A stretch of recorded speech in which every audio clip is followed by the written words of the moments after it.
ಧೂಮಪಾನ ಮಾಡಬಾರದು ಅಂತ ಎಷ್ಟೇ ಹೇಳಿದರೂ ಕೂಡ ಧೂಮಪಾನಿಗಳ ಸಂಖ್ಯೆ ಏನು ಕಡಿಮೆ ಇಲ್ಲ.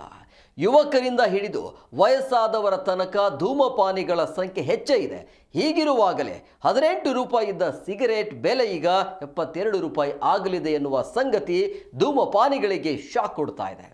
ತಂಬಾಕು ಬಳಕೆಯನ್ನು ಕಡಿಮೆ ಮಾಡಲು ಮತ್ತು WHO ತೆರಿಗೆ ಮಾನದಂಡಗಳಿಗೆ ಅನುಗುಣವಾಗಿ ಸಿಗರೇಟ್ಗಳ ಮೇಲಿನ ಅಬಕಾರಿ ಸುಂಕವನ್ನು ತೀವ್ರವಾಗಿ ಹೆಚ್ಚುವಂತೆ ಮಾಡಿದೆ. ಸರ್ಕಾರ ಈ ಕ್ರಮವನ್ನು ಸಾರ್ವಜನಿಕ ಆರೋಗ್ಯದ ಆದ್ಯತೆ ಅಂತೇಳಿ ಕರೆದಿದ್ದು, ಧೂಮಪಾನಿಗಳು ಶೀಘ್ರದಲ್ಲೇ ಸಿಗರೇಟ್ನ ಬೆಲೆ ಹೆಚ್ಚಾಗೋದನ್ನು ನಿರೀಕ್ಷಿಸಬಹುದು. ಎಷ್ಟು ಜನಕ್ಕೆ ಇದು ಸುಳ್ಳು ಅಂತ ಅನಿಸಿರಬಹುದು, ಸುಮ್ಮನೆ ಅಂತೂ ಅಲ್ವೇ ಅಲ್ಲ.